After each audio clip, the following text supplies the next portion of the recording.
You are welcome to yet another episode of HN What's Your Say? The #1 listening show, where we discuss important issues with important people like you.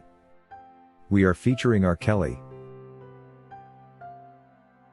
Ever since R. Kelly started to get legal issues back in 2003, so many interviews have been conducted, with almost all of them intended to make his life even harder than it already is, and to justify the false allegations against him. For clarity, so many people have been out to get him, and these have influenced his case a great deal. The winner among these infamous interviews being the one with Gayle King and the two women, Azriel Clary and Joycelyn Savage. This interview actually did go well, but because this is not what Gayle King was there to accomplish, she had the courage later when she returned to CBS Studios, to rubbish her own work, suggesting that the girls did not say what she wanted them to say. According to Gayle King, R. Kelly was somewhere lingering in the room where he couldn't be seen, but could be heard coughing to remind the ladies that he was listening in on the interview. She also added that whatever the two main characters in the R. Kelly takedown said during that interview, they had been coached by Robert. Well, he must be a teacher by profession to coach the women so good. While Gayle King made these rather ridiculous comments about her own interview, she probably forgot that what she released on YouTube was a video, and we could watch it and re-watch it over and over again, analyzing word by word. The review actually reveals that the two women were all along being truthful, and Gayle King was caught in the act trying to place words into their mouths, but gladly, they did not succumb.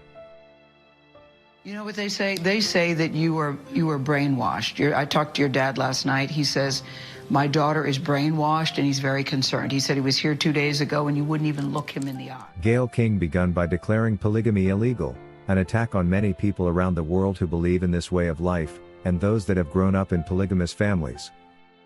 For God's sake, that is not a crime.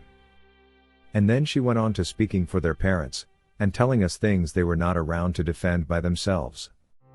She kept on saying to the young women, your parents told me, as though both girls' parents could have said the very same thing. Gayle King then forgets what was in her script and says, they said she is 17, and is quick to change it to they said they received text messages indicating she was having sex with him at 17. They say she's 17. We found text messages that indicated that she was having sex with R. Kelly when she was 17. Is that true? No, that is a lie. This made listeners wonder who is fooling who? But how on earth can Gayle be referring to text messages as evidence for sexual relationships? If people started to randomly send her suggestive messages, it looks like for her that would be satisfying enough to be regarded as intercourse. It turns out it was Gayle King actually manipulating this interview the way she wanted it to go, and not R. Kelly like she suggests. She completely disregarded the sincere responses that these two grown women provided and stuck with the taking R. Kelly down strategy.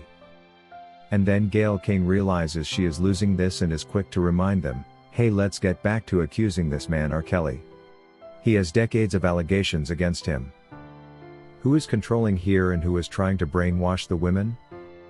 It's none other than Gayle King herself. But guess what? The two young women got her unawares that day, and I guess she will always regret this interview.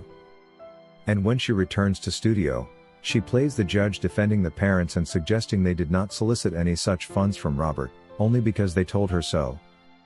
Why is she quick to call it abuse as if she had proved this?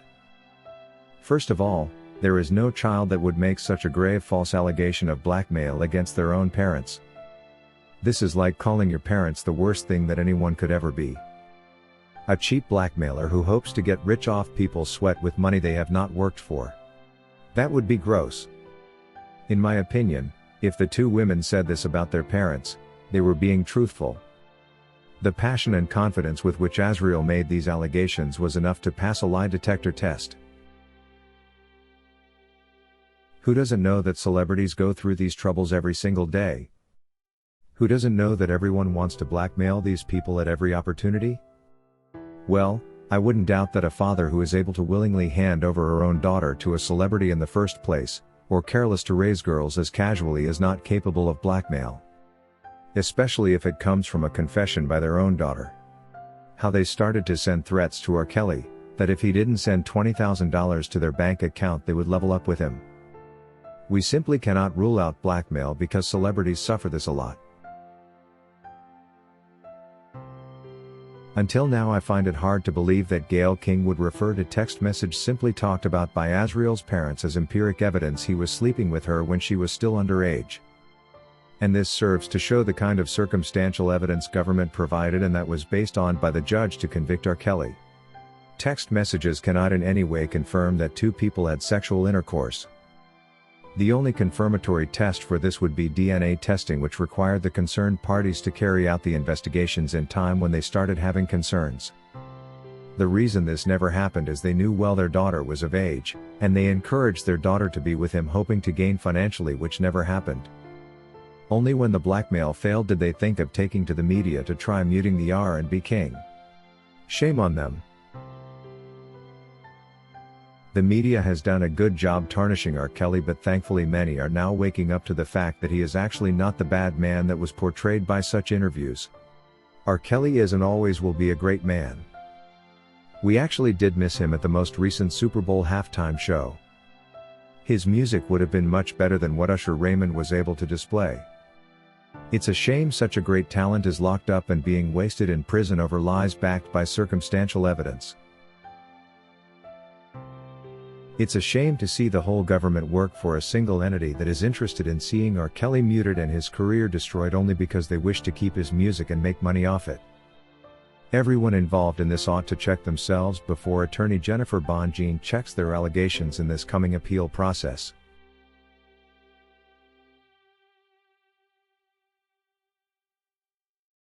If you wish to take part in a live interview on this channel discussing any of these topics, let us know by emailing us on sashahnnewsroom@gmail.com for scheduling. That is all we had for you today on HN What's Your Say? To keep updated whenever we post a new video, subscribe to this channel now. Also remember to hit the bell icon and enable notifications. And feel free to share your opinions with us in the comment section below, and let us know if you would like us to publish your views in our next release. We value all our subscribers' opinions.